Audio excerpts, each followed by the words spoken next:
ሰላም ቅዱሳን እንደምሰነበታችሁ የእግዚአብሔር ሰላም በክርስቶስ በእናንተ ላይ ይሁን። ዛሬ በእግዚአብሔር ቃል ወደ አንድ ጠለቅ ወዳለ ወደ መንፈሳዊ መረዳት እንደ እግዚአብሔር ፈቃድ የምንመለከተው አርዕስት ይኖረናል። ወደዛ እንሄዳለን። ምንድነው የትምህርቴም ወይም ደግሞ የሐሳቤም ዋናው ነጥብ ከመንፈሳዊ ህይወት ወይም ከጓዳችሁ ወይም ከቤታችን እንግዶችን ስለማስወጣት ወይም ደግሞ ደባሎችን ስለማባረር የሚል አርዕስት ነው ይዘት የሚኖረው። እነዚህ እንግዶች እነዚህ ደባሎች ምንድናቸው የሚለው በመጽሐፍ ቅዱስ ቃል አድርገን አስጠቅሰን አብረን የምንማማረውና አብረን የምናየው ስለሚሆን አብራችሁን እንድትቆዩ በጌታ ፍቅር ጠይቃችኋለሁ። ወደ ትምህርታችን ከመሄዳችን በፊት በመጀመሪያ ከጌታ ጋር አንድ አይነት መንፈስ፣ አንድ አይነት መረዳት፣ አንድ አይነት እውቀት፣ ጥበብ እንድናገኝ እንድንካፈል ራሳችን ለእግዚአብሔር አሳልፈን እንድንሰጥ ስለሚያስፈልግ አንድ ደቂቃ በህብረት እንጸልይ። ቅዱስና ዘላለማዊ እግዚአብሔር አምላካችን በዘላለም ዙፋን ላይ ለዘላለም ጸንተ የምትኖር የሰውን እስትንፋስ የፈጠርክ የኔና የወንድሞች የእህቶችን ህይወት በእጅ የያዝክ በምትሄድበት መንገድ የምመራ የሚረባን የማስተምር እኔ ነኝ እያልክ አልፋና ኦሜጋ የሆንክ ማንም ጥበብ የጎደለው ቢኖር ሳይለቅፍ በልግስና የሚሰጠውን እሱን እግዚአብሔርን ይለምን ከእግዚአብሔርን ይቀበላል እንደሚል ዛሬም በኢየሱስ ክርስቶስ ስም ከቃል ማዕድ ለመካፈል ነው በወንድሜና ከእህቴ ጋር በህብረት ሆነን እግዚአብሔር አባቶይ በፊት እንቀርባለንና ይህንን ነገር እንድትገዛ እንድትቆጣጠረው እግዚአብሔር ከቃል ከፍለህ እንድትመግበን ሁለንተናችንን ለአንተ እንሰጥሃለን። እግዚአብሔር አባታችን ሆይ በጌታ በኢየሱስ ክርስቶስ እነሆ በዓይኖቻችን ላይ ያለውን ማንኛውንም ቅርፊት እንድታነሳ እነሆ አንተ የምተኛ ንቃ ከሙታንም ተነስ ኢየሱስ ክርስቶስ ያበራልሃል ተብሎ እንደተጻፈ ከተኛንበት የሚያነቃ መንፈስ ከተኛንበት የሚቀሰቅሰው ያንተ ቃል ብርሃን በጌታ በኢየሱስም ለእያንዳንዳችን እንዲመጣ እግዚአብሔር አባቶ እንለምንሃለን። አስተማሪው መንፈስ ከኛ ጋር እንዲሆን እንማጸናሃለን። በጌታ በኢየሱስ ክርስቶስ ስም እኔም ቢሆን አልናገር፣ ስጋ ለባሽ አይናገር፣ የክፉ ሐሳብም አይገለጥ። አንተ እግዚአብሔር እንደወደድክ እንድትናገር እግዚአብሔር እኔንም እግዚአብሔር የሚሰሙትን በጌታ በኢየሱስ ክርስቶስ ስም አሳልፌ ላንተ ሰጠው። ቃሉን ባርከ ቀድሰ ስጠን። አንተ አስተምረን፣ ሁሉ ለክብር ደግሞ ይሁን በጌታ በኢየሱስ ስም አሜን። እግዚአብሔር የተባረከ ይሁን። ዛሬ የምንመለከተው እግዚአብሔር ቃል አንድ ቃል እናነብና ከሱ ጀምራለሁ። ሆሴዕ መጽሐፍ ቅዱሳችን ላይ ሆሴዕ ምዕራፍ 7 ከቁጥር 7 ጀምሮ ያለውን ብንመለከት እንደዚህ ይላል። ኤፍሬም ከአሕዛብ ጋር ተደባለቀ፣ ኤፍሬም እንዳልተገላበጠ ቂጣ ነው። እንግዶች ጉልበቱን በሉት፣ እርሱም አላወቀም። ሽበትም ወጣበት፣ እርሱም አላወቀም። 11 ላይ ዝቅ ብሎ ኤፍሬም አእምሮ እንደሌላት እንደ ሰነፍ እርግብ ነው። ግብፁን ጠሩ፣ አሦርም ወደ አሦርም ሄዱ። መጽሐፍ ቅዱስ ሲናገር ኤፍሬም ባለማወቅ ባለማስተዋል አይኖቹ ስላልተከፈቱ ወይም ደግሞ የማስተዋል ደጆች ስለተዘጉበት ዘመኑ ተበላ፣ ጉልበቱ ተበላ፣ እውቀቱ ተበላ፣ ኃይሉ ተበላ። ሳያቅ ዘመናት አለፉበትና እስከ መሸበት ደረሰ። ኤፍሬም እሱ ያላወቃቸው ያላስተዋላቸው እንግዶች ምን አደረጉት? ጉልበቱን በሉት። እሱ ግን ምን አላደረገም? አላወቀም። እንዳልተገላበጠ ቂጣ ሆነ። ባለማስተዋል ነገሮችን በተለየ መንገድ ሊያይ ባለመቻሉ የማስተዋል እይታው በምታወሩ ኤፍሬም እንግዶች ዘመኑን በሉት፣ ጉልበቱን በሉት፣ የኃይሉን ድካም በሉት፣ ዓመታቱን በሉት ይላል። ኤፍሬም ከአሕዛብ ጋር ተደባለቀ፣ ከማይመጥነው ማህበረሰብ ጋር ተቀላቀለ። ኤፍሬም አብሮት ሊኖረው እግዚአብሔር እስራኤልን ሲጠራ በምድር አሕዛብ ሁሉ ለእኔ የተለየ የተቀደሰ ሕዝብ ይሆንልኛል ብሎ አብርሃምም ከአሕዛብ መንደር ሲያወጣው ለራሱ ሊለየው ሊቀድሰው እግዚአብሔር የሚታይበት እግዚአብሔር የሚገለጥበት አምላክ በምድር ላይ በእስራኤል እንዲታይ ለራሱ የቀደሰው ሕዝብ ሆኖ ሳለ ነገር ግን ኤፍሬም ሳያውቀው ከአሕዛብ ጋር በመደባለቁ እንግዶች ምን ያደረጉት? ጉልበቱን በሉት። እንግዲህ ይሄ በዘፍጥረት ታሪክ ላይ ያለ ሆሴዕ ምዕራፍ ላይ የምናገኘው ሐሳብ ነው። ለአዲስ ዘመን ይቅርታ፣ ለአዲስ ኪዳን ልጆች ለእኛ አሁን ላይ ላለን ሰዎች ይሄ መልእክት ምንድን ነው? ጥላ ምንድን ነው የሚያስተምረን? ምንድን ነው የሚናገረን ብለን ስናገር በዚህ ዘመን ከሰው ጋር ለምን ተቀላቀላችሁ አይባልም። ከሰው ጋር መቀላቀሉ አይደለም። አሁን ነገርየው ፍጥረታዊ ሳይሆን መንፈሳዊ ነው። እነሆ የቀድሞ አዳም ፍጥረታዊ ሆነ፣ ሁለተኛው አዳም ግን መንፈሳዊ ሆነ ነው የሚለው። የቀድሞ አዳም ከምድር ምድራዊ ሲል አዲሱ አዳም ደግሞ የአሁኑ አዳም ደግሞ ከሰማይ ሰማያዊ ሆነ ይላል።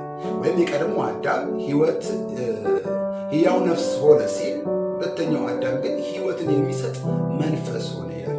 ስለዚህ ጉዳያችን፣ ጦርነታችን፣ ነገራችን በሙሉ የሚያተኩረው ወይም ደግሞ የሚያጠነጥነው በምን ዙሪያ ነው?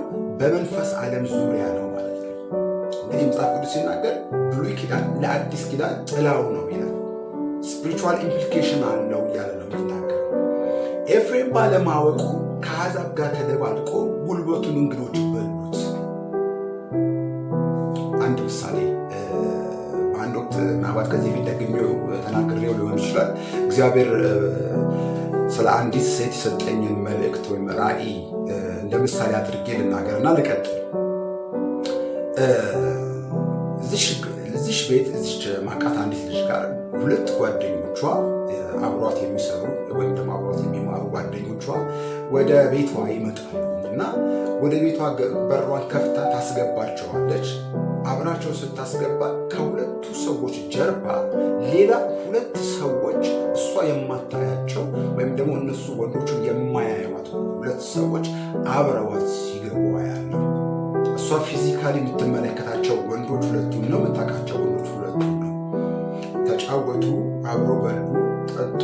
ከዛ በኋላ ጊዜያቸው ሲያበቃ ሁለቱ ሰዎች ስትሸኛቸው ሁለቱ እንግዶች ግን እሷ ቤት ቀርተው ተመለከቱ።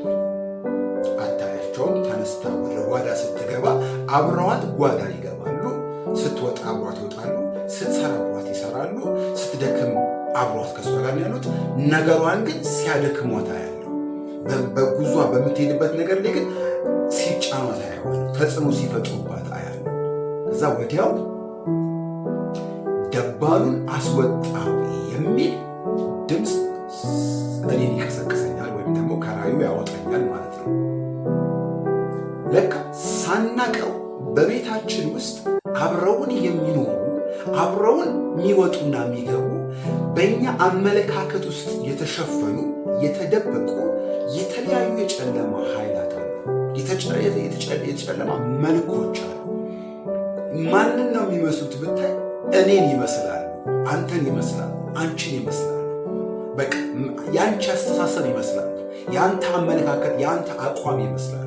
ግን ያንተ አቋም አይደለም፣ ያንተ አመለካከት አይደለም። በአንተ አእምሮ ውስጥ ተደብቆ የእግዚአብሔርን አጀንዳ ለመከላከል አጌነስት ሆነው አብረውክ አንተን አእምሮ ኮንቪንስ አድርገው አሳምነው የሚወጡ የሚገቡ እንግዳ መናፍስቶች ናቸው። ዛሬ በጌታ በኢየሱስ ክርስቶስ ስም አብ ያላያቸው እነዚህ እንግዳ መናፍስቶች በጌታ በኢየሱስም ከቤታችሁ እንዲነቀል ጸልያለሁ። ከማደሪያችሁ፣ ከቤታችሁ፣ ከህልሞቻችሁ እንዲወጡ፣ ከራእዮቻችሁ እንዲወጡ በጌታ በኢየሱስ ስም ጸልያለሁ። የሚገርመው አንዳንድ ጊዜ ማለት ነው ተኝታችሁ የምትመለከቷቸው ህልሞች ምናልባት የምታውቋቸው የሞቱ ሰዎች ከዚህ በፊት ከሞቱ የቆዩ ሰዎች ወይም ደግሞ በዝና በወሬ ከቆዩ የሚታወቁ ሰዎች እናንተ ጋር የምታዩዋቸው ሰዎች ወይም ደግሞ ውሸታም፣ ችግርተኛ፣ የጎዳና የሆነ ሰዎች ወይም ደግሞ ከማይገባ ሰው ጋር ግንኙነት ስታደርጉ ወይም ደግሞ የድሮ የለቀቃችሁበት ሰፈር ወይም ከለቀቃችሁበት ቤት፣ የአሮጌ ቤት፣ ያረጀ ቤት ወይም ደግሞ የእናንተ ጥላችሁት ከወጣችሁት ሰፈርና ማንነት ጋር ምን ስታደርጉ እዛ ቤት ሆናችሁ ተገኝታችሁ ህልም ልታዩ፣ ራእይ ልታዩ ትችላላችሁ። ወይም የድሮ ጓደኞቻችሁ በተደጋጋሚ አሁን ከእናንተ ጋር ሆኖ ልታዩ ትችላላችሁ። እነዚህ የሚያሳዩት ምሳሌዎች በእናንተ ህይወት ውስጥ አብረው ተጣብቀው ከእናንተ ጋር እየሄዱ የእናንተን ነገር እያጨነገፈ እያደከመ ያለ የእናንተ ጉብኝት እንዲያልፍ በማድረግ በእናንተ ህይወት ላይ ዘመን አልፎ እንድትሸብቱ፣ እንድትደክሙ፣ ኃይላችሁ እንዲጠፋ የሚያደርግ ደባል ወይም እንግዳ መናፍስቶች ናቸው። እንግዲህ ኤፍሬም ምን ሆነ? ተደባልቆ ከመኖሩ የተነሳ ካለመቀደሱ፣ ካለመለየቱ የተነሳ በአሕዛብ መካከል ራሱን ከማኖሩ የተነሳ እንግዶች ጉልበቱን ሲበሉት አያውቅም። ይደክማል፣ ይለፋል፣ ይሮጣል። ግን የልፋቱን የላቡን ዋጋ ሳይሆን የሚያገኘው እንግዶቹ የአንድን ነገር እየተሻሙበት፣ እሱ ግን በድካም ውስጥ ያልፋል፣ በባዶ ውስጥ ያልፋል። በዚህ ምን ሆነ? ባለማወቅ ዘመናት ተቆጠረበት። እግዚአብሔርን ቢጠይቅ እግዚአብሔር ባለ ዕዳ አይሆንም። እዚህ ጋር የሚያስፈልገው መንቃት፣ ማስተዋል። አንተ የምትተኛ ምን በል ንቃ ነው የሚለው። ኤፍሬም አላወቀምና ነው የሚለው። ኤፍሬም እንደማያስተውል፣ አስተውሎት እንደሌለው፣ አእምሮ እንደሌለው እርግብ ሆነ ይላል። ጭንቅላት እንደሌለው እንደማይገላበጥ ቂጣ ሆነ። ነገር ባላንስ ሰርቶ እንደማያመዛዝን ሜንታል አንድ አቋም፣ አንድ ሀሳብ ይዞ ወይ በግትርነት ወይ በሌነት ወይ በትምክህት በዛ ማንነት በመሄድ ዋጋ ከፈለ።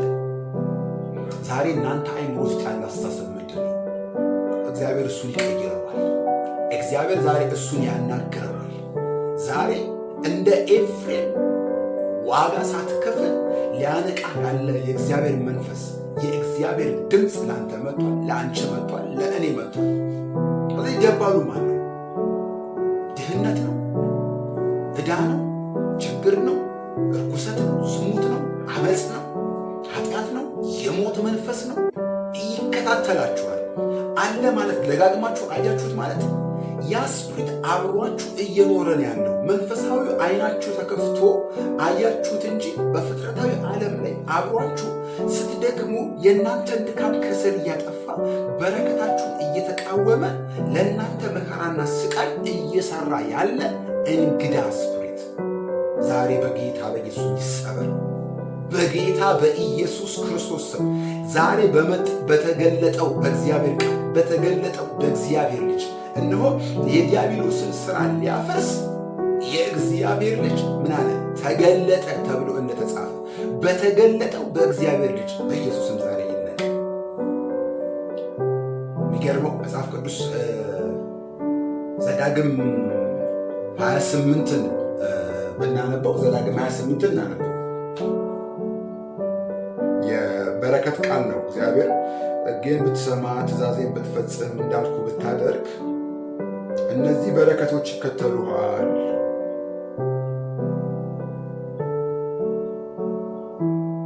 እነዚህ በረከቶች ይከተሉሃል ይላል። አነቦ የተወሰነው በጌታ በኢየሱስ ስም እንዲህ ይሆናል። የአምላክን የእግዚአብሔርን ቃል ብትሰማ ዛሬ ያዘዝኩን ትእዛዙን ሁሉ ብታደርግ ብትጠብቅ አምላክ እግዚአብሔር ከምድር አሕዛብ ሁሉ ከፍ ከፍ ያደርግሃል። የአምላክን የእግዚአብሔርን ቃል ብትሰማ እነዚህ በረከቶች ሁሉ ይመጡልሃል፣ ያገኙሃል። እነማ? አንተ በከተማ ብሩክ ትሆናለህ፣ በእርሻ ብሩክ ትሆናለህ። የሆድ ፍሬ፣ የምድር ፍሬ፣ የከብት ፍሬ፣ የላም ርቢ፣ የበግ ርቢ ብሩክ ይሆናል። እንቅብህና ቡቃያ ብሩክ ይሆናል። አንተም በመግባትህ ብሩክ ትሆናለህ፣ በመውጣትህ ብሩክ ትሆናለህ። እግዚአብሔርም በላይ የሚቆሙትን ጠላቶች በፊት የተመቱ ያደርጋቸዋል። በአንድ መንገድ ይመጡብሃል፣ በሰባት መንገድ ከፊትህ ይሸሻሉ። በረከቱ በአንተ ላይ በጎተራ በእጅ ሥራ ሁሉ እንዲወርድ ያዛል። አምላክ እግዚአብሔር በሚሰጥ ምድር ይባርካል። የአምላክን የእግዚአብሔርን ትእዛዝ ብትጠብቅ በመንገዱን ብትሄድ እግዚአብሔር እንደማለልህ ለእርሱ የተቀደሰ ሕዝብ አድርጎ ያቆማል። የምድር አሕዛብ ሁሉ የእግዚአብሔር ስም በአንተ ላይ እንደተጠራ አይተው ይፈሩሃል። እግዚአብሔር እርሷን ይሰጥ ዘንድ ለአባቶች በማላቸው በምድር ላይ በሆድ ፍሬ፣ በከብት ፍሬ፣ በእርሻ ፍሬ እግዚአብሔር በጎነቱን በላይ ያበዛል። እግዚአብሔር ለምድር በወራቱ ዝናብ ይሰጥ ዘንድ የእጅህን ሥራ ሁሉ ይባርክ ዘንድ መልካሙን መዝገብ ሰማዩን ይከፍትልሃል። ለብዙም አሕዛብ ታበድራለህ፣ አንተም ከማንም አትበደር። ለብዙ አሕዛብ ታበድራለህ፣ አንተም ከማንም አትበደር። እግዚአብሔር ቃል ሲናገር የምታበድረው ለማን ነው ቢባል ለአንድ ሰው አይደለም፣ ለጥቂት ሰው አይደለም፣ ለተወሰነ ሰዎች አይደለም፣ ለብዙ አሕዛብ ታበድራለህ። ይገርማችሁ በዓለም ላይ ግለሰቦች ለሀገር ያበድራሉ። በዓለም ላይ ያሉ ቢሊዮነሮች ወይም ትሪሊዮነሮች ምን ያደርጋሉ? ሀገር ደረጃ በሀገር ደረጃ በኔሽን ደረጃ በህዝብ ደረጃ ለመንግስታት ብድር ይሰጣሉ። ከዚህ ውስጥ ከብድር ተቀባዮች ውስጥ አንዷ ኢትዮጵያ ነች። ምናልባት ዜና የምትሰሙ ከሆነ በዚህ ጉዳይ ላይ ተደጋጋሚ የዕዳ የመሰረት ዕዳውን የፖስትፖን የማድረግ የማስተላለፍ ጊዜ እንዲሰጥ ኔጎሽዬሽን የማድረግ ስራ ሲሰራ ነበር ባለፉት 4-5 ወራት ማለት ነው። የሰጧቸው ማናቸው? ግለሰቦች ናቸው። ሀገር ዳር ለሚያበድረው ግለሰብ ባለሀብቶች የሚያበድሯቸው አሉ። ይህ በረከት የቅዱሳን በረከት ነው። ይህ በረከት በእግዚአብሔር ኪዳን ውስጥ ላሉ የተሰጠ በረከት ነው።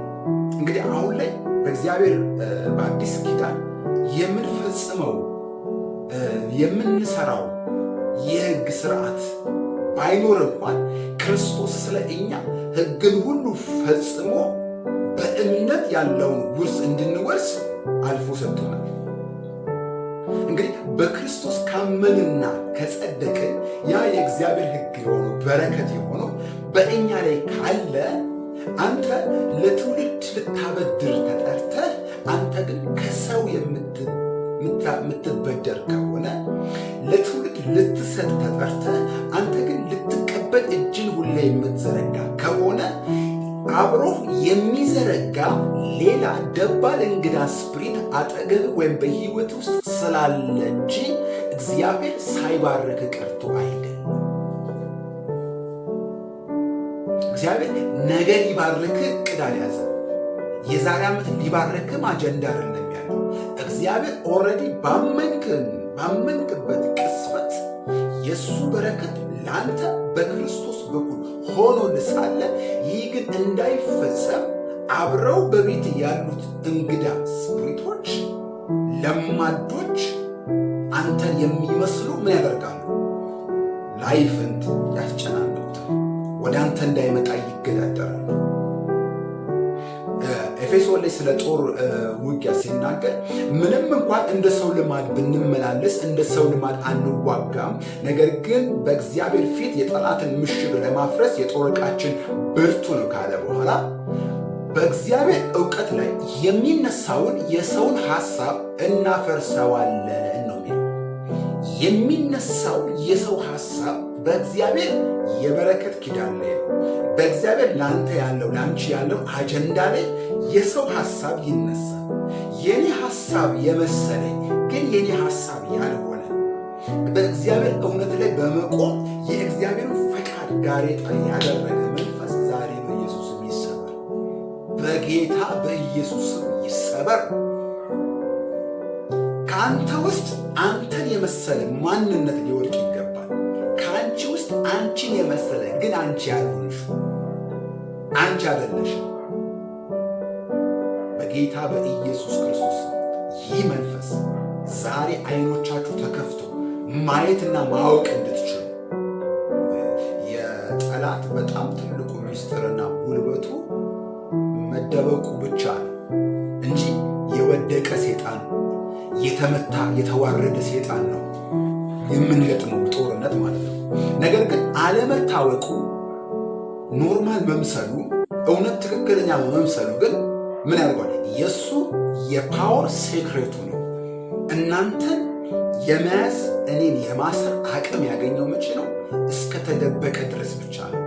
ነገር ግን ያወቅከው ቀን ግን የእግዚአብሔር ኃይል በሱ ላይ ተገልጦ ይመታው ዘንድ ኦልሬዲ 90% የጦርነት ፍልሚያው የሚረጋገጥበት ፖይንት ነው።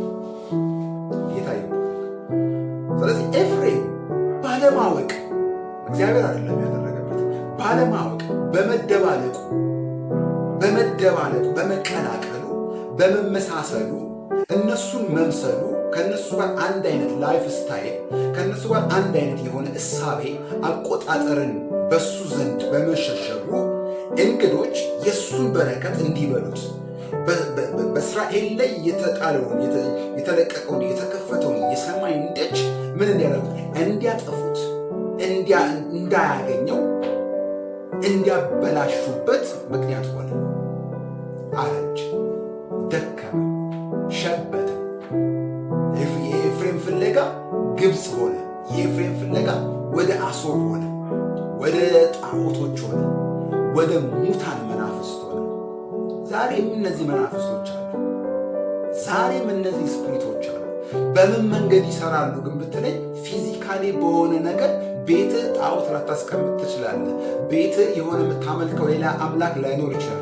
ነገር ግን የምትገዛለት የምትገብርለት ስንፍና፣ ድካም፣ ኃጢአት፣ ከመጥፎ ልምምድ ወይም ደግሞ ሳታውቀው ይሄ ራስን ዝቅ አድርጎ የሚመለከት አቆጣጠርን የሚያበላሽ አስተሳሰብን የመረዘ ማንነት ስፕሪት ከአንተ ጀርባ እየተካ ያለው። ስትወጣ አብሮ ይወጣል፣ ለብሰህ ስትወጣ አብሮ ለብሶ ይንቀሳቀሳል። ግን ዛሬ ተብሎ ሳለ ድምፁን ብትሰሙት ወደ እግዚአብሔር ረፍት ትገባላችሁ የሚለውን የእግዚአብሔር ቃል በአንተ ሕያው እንዳይሆን ዛሬ እንዳትሰማ እንዳትነቃ ድምፁን እንዳታዳምጥና እንዳትድን አእምሮን ያደነዘዛል። ኖርማላይዝ ያደርግብሃል፣ ያፈዛሃል። ጀስት ለአንተ ኖርማል ነው። ቤተክርስቲያን ትሄዳለህ፣ ትመጣለህ፣ ትጸልያለህ። የምትዋጋው ማን እንደሆነ አታውቅም። ከአንተ ውጭ የሆነ ጦርነት ታካሂዳለህ። በስተሰሜን፣ በስተደቡብ፣ በስተምዕራብ፣ በስተምስራቅ እንትን ትችላለህ። ጦርነቱ ግን ያለው አእምሮ ውስጥ የተደበቀ ወይም በቤት ዙሪያ ያለ የመናፍስት አይደንቲቲ ናቸው። በእናንተ ቤት ሊታይ የሚገባው በሰማይ ዘንድ ያሉ ሕያዋን መላእክቶች፣ ቅዱሳን ሕያዋኖች ወይም የእግዚአብሔር መንፈስ አብ፣ ወልድ፣ መንፈስ ቅዱስ ቤትን ሲጎበኝ ልታይ ሲገባ እነ ዳዊትን፣ እነ አብርሃምን፣ እነ ኤልያስን፣ እነ ኤልሳን፣ እነ ዳንኤልን የእነሱን ጉብኝት የመላእክትን ጉብኝት በሕልምና በራእይ ልታስተናግድ ሲገባ አንተ እያስተናገድክ ያለው ግን የሞተ የበሰበሰ የገማ የሚከረፋ የኃጢአተኞችን ስራ ማንነት ቤት ቁጭ ብለው ከአንተ ጋር ዲስከስ ያደርጋሉ፣ ዲል ያደርጋሉ፣ ከአንተ ጋር ይጫወታሉ፣ ከአንተ ጋር አብረው ይሄዳሉ። አንተም አብራቸው ትንቀሳቀሳለህ። ይሄ ነገር እንዴት ሆነ? ነቅተህ ምን ሆነ? ምንድን የተፈጠሩ ልትል ትችላለህ። በመንፈስ ንቃት ካልነቃ በስተቀር እንዲህ አየው ብለህ መልሰህ የምተኛ ከሆነ ወይም እንዲህ ነገሮች ተፈጠሩ ብለህ የምትሆን ከሆነ ህልሙን አይተህ እንዳላየ ከሆነ አንተ ሳታውቀው በዘመን ላይ እንግዶች ቤትን ከበው እየበሉ እየበዘበዙ አንተም ተበዝብዘህ የምትኖር ሰው ትሆናለህ ማለት ነው። ምናልባት እንደ ሰውኛ ስናስበው የአሜሪካው ፕሬዚዳንት ዶናልድ ትራምፕ ስደተኞችን እያሳደደ እያስወጣን ያለው ከሀገሩ። ምናልባት ይህ ሰውዬ ድሃ አይወድም፣ ይህ ሰውዬ ከሀገሩ ውጭ ብዙ ሰዎች አይወድም ወይም ጥቁር አይወድም የሚል ሰዋዊ አስተሳሰቦችን ልንይዝ እንችላለን። ሊወድም ላይወድም ይችላል። ዳትስ ኖት ማይ ፖይንት። ግን የሀገሬው ህዝብ ሊበለጽግ ሲገባ ሊያድግ ሲገባ እሱ ስራ ፈቶቹ እንዳለ ወደ ስራ መስራትና ራሳቸውን ወደ መቻል ወደ ሌላ ሰው መትረፍ ሊያድጉ ሲገባ ከነሱ ይልቅ ስደተኛው ግን ለፍቶ ጥሮ እየሰራ ወይም ደግሞ እያተረፈ እነሱ ጌታና አለቃ የሆኑ የሀገሬው ሕዝብ ባሪያ እየሆነ ያለው ይሄ ምንድነው? ሮንግ ይሆናል። እንደ አንድ ሀገር መንግስት አካሄድ ሲባል እንደ አስተዳደር ሲታይ ሮንግ ነው የሚሆነው። ቅድሚያ የሚሰጠው ለማን ነው ብትል፣ ለእኔ ለሀገሬ ለማስተዳድረው ሕዝብ ቅድሚያ እሰጣለሁ። ስለዚህ ኢትዮጵያዊ ሆኖ ኢትዮጵያዊ ሆኖ ተወልዶ ኢትዮጵያዊ ዜግነት ኖሮት ሰርቶ ራሱን መቻል ሲገባ ከኢትዮጵያ የሚጠበቀውን ይሄ አንጡር ማዕድናትን ወይም ደግሞ ጉልበትን የኢትዮጵያን በረከት ኤክስፕሎይት አድርጎ ሊያተርፍና ወደ ውጭ ወይም ደግሞ ሰራተኞችን ቀጥሮ ወደ ብዙ ትርፍ ሊቀይር ሲገባው እሱ ግን በውጭ በሚመጡ እንግዶች ባሪያ ከሆነ ይሄ ሮንግ አካሄድ ይሆናል። መንፈሳዊ እይታ እንድትረዱልኝ ነው ማወራው። ስለ ፖለቲካ አይደለም እያወራሁ ያለሁት። ምንድነው አንተ ዋናው ባለቤትየው ኪዳን ያለብህ ኢየሱስ ክርስቶስ በመስቀል ላይ ዋጋ የከፈለልህ አንተ የእግዚአብሔርን በረከት ኢንጆይ ልታደርግ ሲገባ ያንን የሰማይ ክብር በዚህ በተሰጠ ጥቂትና ውስን ጊዜ ልትገልጠው ሲገባ አንተ ሳትገልጠው አቬሌብል ሆኖ ቀርቦ ማለት ነው ተሰጥቶ ማለት ነው ባለማስተዋል በእውርነት እንዳትገልጠው እነሱ ግን በዛኛው ዓለም እንዲጠቀሙበት ከሆነ ይሄ ከውጭ ዛሬ በጌታ በኢየሱስ ክርስቶስ እግዚአብሔር ያላየው እግዚአብሔር የሰማይ ዕውቅና የሌለው ሕጋዊ ላይሰንስ የሌለው በአንተ ቤት እንዲኖር ያልተፈቀደለት በአንቺ ጓዳ በአንቺ መኝታ ላይ እንዲገለጥ ያልተፈቀደለት ነገር ግን ተደብቆ የኖረ በእግዚአብሔር ሰይፍ ከቤታችሁ ይቆረጥ። በልዑል አምላክ ስም በጌታ በኢየሱስ ክርስቶስ ስም ከእያንዳንዳችን ጓዳ እነሆ ችግኝ ከመሬት ላይ እንደሚነቀል እንደዚሁ ከእያንዳንዳችን ቤት በኢየሱስ ስም ይነቀል። በጌታ በኢየሱስ ስም ይነቀል። አንተ ታፈራ ዘንድ አንቺ ታፈሪ ዘንድ እግዚአብሔር በአንቺ ተጠርቶ በከተማ ብሩክ ትሆናለህ ነው የሚለው። በከተማ የምትታወቅ ሰው ትሆናለህ እያለ ነው። እግዚአብሔር ከአንተ ላይ ከመጠራቱ የተነሳ አሕዛብ ይፈሩሃል ነው የሚለው። ልትፈራ ሲገባ ፈሪ ከሆንክ ፈሪ ስፕሪት አብሮ በዙሪያ ያለው ማለት ነው። ልትሰጥ ሲገባ ልትባርክ ሲገባ የሚቀበል እጅ ከሆነ ያለ እጁን የዘረጋ ለማኝ መንፈስ አንተ ህይወት ውስጥ እየተገዳደረ ያለው ማለት ነው። እንደ ምሳሌነት አንዳንድ ሰዎች በልመና እየኖሩ በልመና እየኖሩ የራሳቸውን G+ ቤቶች መኪና ያሉ ሰዎች በሬዲዮ ሰምቻለሁ። አንድ ጊዜ ሰምቻለሁ በራሴ በሬዲዮ። አንድ ጊዜ ደግሞ በቴሌቪዥን ደግሞ ገንዘብ ሙሉ የለመነውን ገንዘብ በማዳበሪያ ሙሉ ጠቅጥቆ ወንዝ ውስጥ የጣለ በሁለተኛው ዙር ሲጥል ፖሊስ የያዘውና ኤግዚቢት ገንዘቡ ሲቆጠር ወደ 200 ምናምን ሺህ ብር እንደዚህ ገንዘብ ተይዞ ወደ አካውንቱ የገባለት አንድ ቢጤ እንደዚህ ሰምቻለሁ። ለምንድነው እንደዚህ ያደረግከው ተብሎ ሰውዬ ተይዞ ሲናገር ከዚህ ፊት ያለው ምክንያቱም ገንዘቡን አገኘ የሰበሰብኩት ምን ላድርገው የት ላስቀምጠው ቤቴ ውስጥ ሲያጨናንቅብኝ ጊዜ ጣልኩት ስለማገኘው ሁሉ ጊዜ ያለ አሁን ያ ስፕሪት እዛ ሰውዬ ሙሉ ህይወቱን አእምሮን አመለካከቱን ስለተቆጣጠረው ከመለመን ውጪ የገንዘቡ ቫልዩ የሚለምንበት ሪዝን ምን እንደሆነ አልገባው። የሚለምነው ገንዘብ ለማግኘት እንደሆነ አይደለም የሚያውቀው። መለመን ስራው ስለሆነ ነው የሚለው። ይለምናል፣ ያገኛል፣ ግን በቃ ይቀጥላል። ልክ ልቀደም የጀመርኩላችሁ G+2 ሰርቶ ኮሮላ ይዞ ልጁን ዩኒቨርሲቲ እያስተማረ ነውና ልጄ ከተመረኩ በኋላ ግን ከዚህ በኋላ አንተ አትለምንም ብላኛለች፣ በቃ እኔ ላለመለመን እያሰብኩ ነው ያለ አንድ ኢንተርቪው የሰጠ ሰው ይሰምቻለሁ። እንግዲህ ይሄ ለማኝ መንፈስ ከነዚህ ሰዎች ጋር አብሮ እየኖረ የዛን ሰው ማንነት ከሰጪነት ወይም ደግሞ ከአድራጊነት ከባራኪነት ወደ ለማኝነት ወደ ተቀባይነት ይለውጡታል። ማንነቱን ይዘውታል፣ ተቆጣጥረውታል። ዛሬ እናንተም እንደዚህ ሆናችኋል። እኔም እንደዚህ በሆንኩበት ነገር ላይ ዛሬ አንቺ እንደዚህ በሆንሽበት ነገር ላይ ዛሬ ይህ መንፈስ ከእናንተ ሕይወት ላይ ይሰበር። አንተን የሚመስል አስተሳሰብን ያሳመነ አእምሮን ያሳመነ አረ እኔ እንደዚህ አይነት ነገር አልወድም፣ አረ እኔ ይቅርብኝ፣ እኔ ትንሽ ነገር ነው የምፈልገው፣ እኔ የተጋነነ ነገር አልወድም በሚል እያስመሰለ አእምሮን በሚያሳምን ሁኔታ አእምሮና ተውቦ ለአስተሳሰብ ብቁ ሆኖ እናንተ አእምሮ ውስጥ ቁጭ ያለ ምሽግ የሰራ የእግዚአብሔር በረከት ሲመጣ ነው እኔ ምንም አይሰራልኝም ብሎ የሚከላከል ይሄ ታናሽ መንፈስ፣ ይሄ ድሃ መንፈስ፣ ይሄ ለማኝ መንፈስ ዛሬ በኢየሱስ ስም ይሰበር። ይሄ እርኩስ መንፈስ፣ እርኩሰትን የሚያደርግ ዝሙትን የሚያደርግ አብሯችሁ የሚተኛ አብሮ የሚተኛ መንፈስ፣ ትዳር የሚበጠብጥ መንፈስ፣ ይሄ ተላላኪ መንፈስ፣ አብሮ ያለ እንግዳ መንፈስ ነው። ዛሬ እግዚአብሔር ይገልብጥልን። ዛሬ እግዚአብሔር በቃሉ ሰይፍ ይቁረጥልን።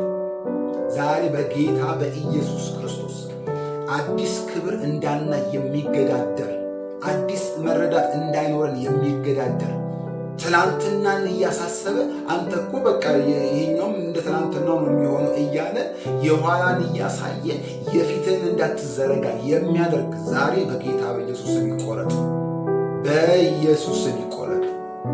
የእግዚአብሔር ቃል ሲናገር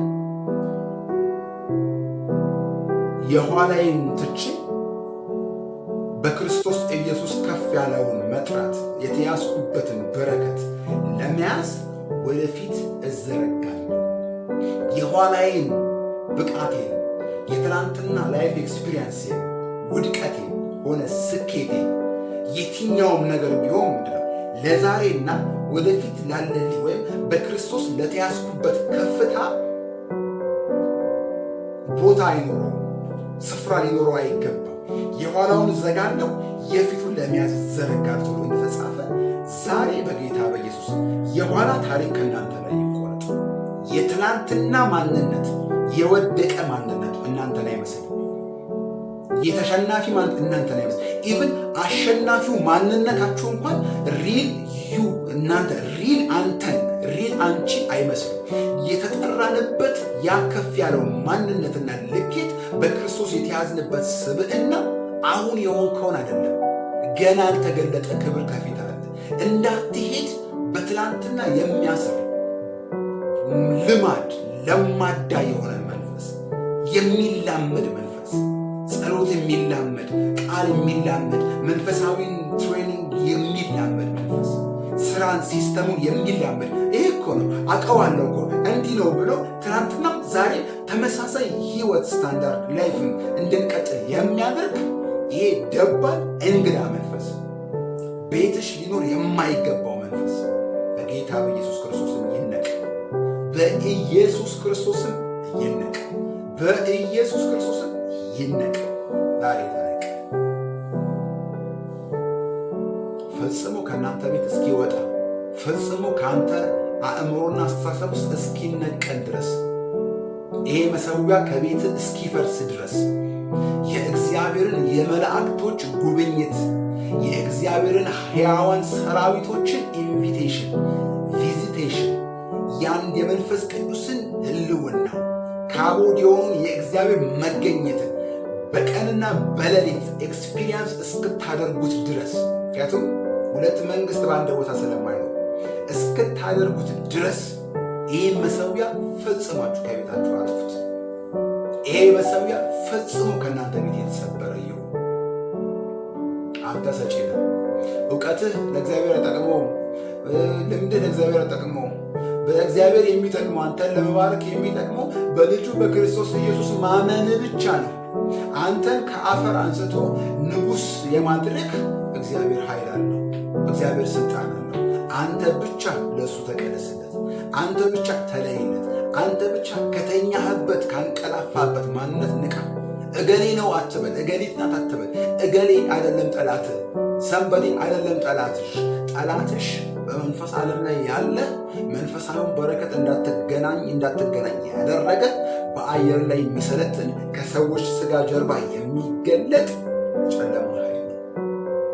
እንግዲህ ዘመኑ እጅግ አጭር መሆኑን አውቆ ዲያብሎስ በታላቅ ቁጣ ወደ ምድር እንደወረደ የእግዚአብሔር ቃል ይናገራል።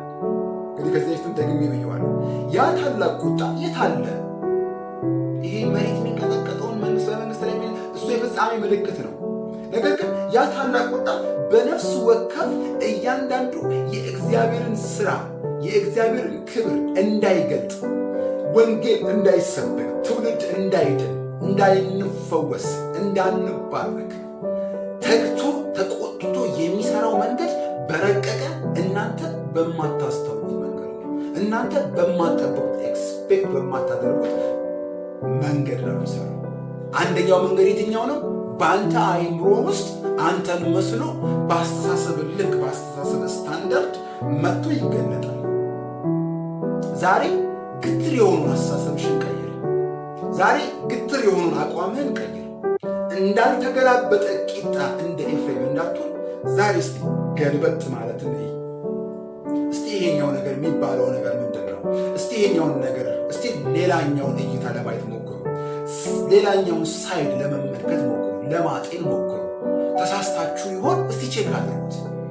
ሁሌ ጊዜ እኮ ትክክል ነን ብለን ስለምንሄድ የምንሳሳት አይመስለንም። እኛ ሳይሆን ስህተቶቹ ሰንበዲ ነው ስህተት ብለን የምናስበው፣ እንትና ነው የተሳሳተው ብለን የምናስበው። ዛሬ አይኖቻችን ይብራ። ዛሬ በጌታ በኢየሱስ ክርስቶስ እነሆ አንተ የምትተኛ ንቃ፣ ከሙታን ተነስ፣ ኢየሱስ ክርስቶስ ያበራል እንደሚል የሚያነቃ መንፈስ በጓዳ ይግባ። የሚያነቃሽ መንፈስ በመኝታሽ ይምጣ። የሚያነቃ የእግዚአብሔር መልአክ ጎኔን ነክቶ አነቃኝ እንደሚል ዛሬ ጎናችሁን የሚነካ መንፈስ ያገኛችሁ። የሚያነቃችሁ ወደ ኋላ እንዳትመለሱ፣ የነቃችሁ ጊዜ ስለማይችላችሁ ጠላት በብዙ እናትነቁ ይሞክራል። የነቃችሁ ያያችሁት ጊዜ ጨለማ እንደሆነ ያወቃችሁ ጊዜ ከእናንተ የሚጠበቀው ነገር አንድ ነገር ነው፣ የእግዚአብሔርን ብርሃን ማብራት ነው። ሄዳችሁ ስዊቹ ስትነኩ ጨለማ በኢትሰልፍ ኤግዚስት ማድረግ ስለማይችል ለቆ ይወጣል። ጨለማ እንደሆነ ካላወቃችሁት ግን ብርሃን ማብራት አትችሉ። የመጀመሪያው ስቴፕ ማወቅ ነው። መታሰርህን ወቅ፣ ወይም ደባል ነገር በአንተ ዙሪያ መኖር አለመኖሩ እሱን ለየው። ኢየሱስ ክርስቶስ ሲናገር በስጋችሁ ውስጥ በሕይወታችሁ ውስጥ የጨለማ ቁራጭ እንዳይኖር ተጠንቀቁ ይላል። የጨለማ ቁራጭ አንተ ዘንድ አለ ማለት አመለካከትን ዲፎርም ያደርገዋል ማለት ነው። አቆጣጠርን ያንሸዋረዋል ማለት ነው። እይታህ እንዳይጠራ ያደበዝዟል ማለት ነው። ስለዚህ ማየት አትችልም ማለት ነው። እግዚአብሔር ሲናገር ጆሮ የፈዘዘ ይሆናል። እግዚአብሔር ሊያደርግ ሲመጣ ኤክስፔክቴሽን እይታህም ሸውራራ ስለሆነ በተለይ በሌላ ቋንቋ ነው የምትረዳው። ጠላትን አታየውም፣ ግን የምታጉረመርመው እግዚአብሔር ላይ ነው። የሚበድልህ ወይም ነገርን እያበላሸ ያለ በቤት ውስጥ ያለ አንተ ራስህ አስተናግደኸው አቅፈኸው የምተኛ ኮተታም የሆነ መንፈስ አብሮ ነገር እያበላሸብህ አንተ ወይም አንቺ ወይም እኔ ግን የምንበሳጨው የምንቆጠው ማሌ ነው። አንተ እግዚአብሔር ግን አላየኸኝም እያለ ነው የምንቆጠው። ዛሬ በኢየሱስም እይታ ይቀየር። ዛሬ አመለካከት ይቀየር። ዛሬ አቆጣጠር ይቀየር። እንደ ኤፍሬም እንዳልተገላበጠ ቂጣ እንሆነ። ከመጽሐፍ ቅዱስ እንማራለን። እነሆ መጽሐፍ ቅዱስ ቃል ለትምህርታችን ተጻፈልን ይላል። እንድንማርበት እንጂ እንድናነበውና እንድንተወው እንድንዘለው አይገርምም። ኤፍሬም እንደዚህ ተበላሁ ተሸወደ እንድንል አይደለም። ኤፍሬም የተጻፈው ለእኔ ነው። የኤፍሬም ውድቀት ለእኔ ነው የተጻፈው። የገሌ ውድቀት ለእኔ ነው። የገሌ ስብከት የተጻፈው ለእኔ ነው። እግዚአብሔር አንተን ለመባረክ ከአንተ የሚፈልገው ነገር የለም። አብርሃም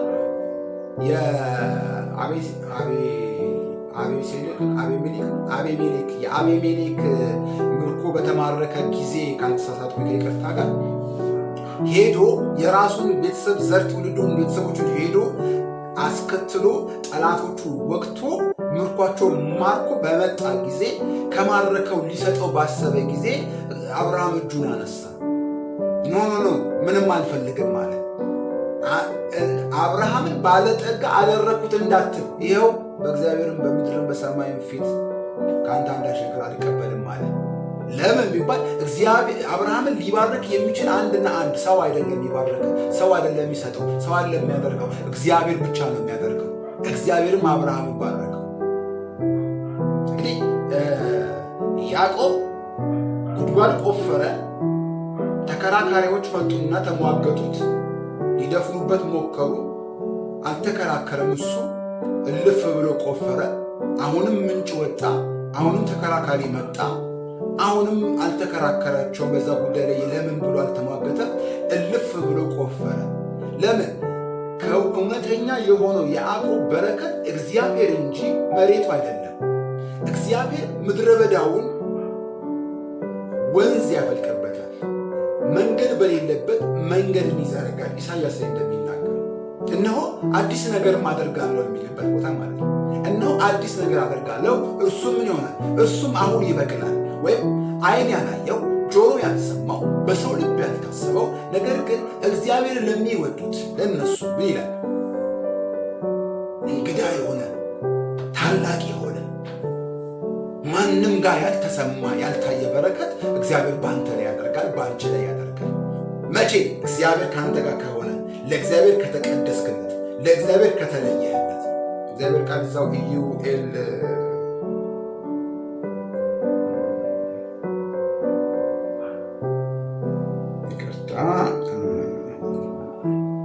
ኢዩኤል 3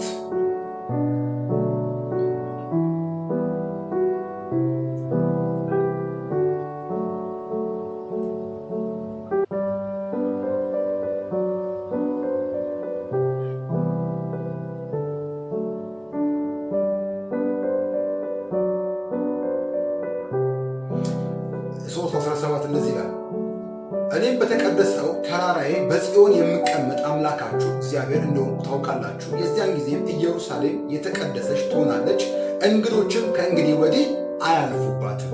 ተመልከቱ፣ የተቀደሰች ትሆናለች፣ እኔም በተቀደሰው ተራራ ላይ እሆናለሁ።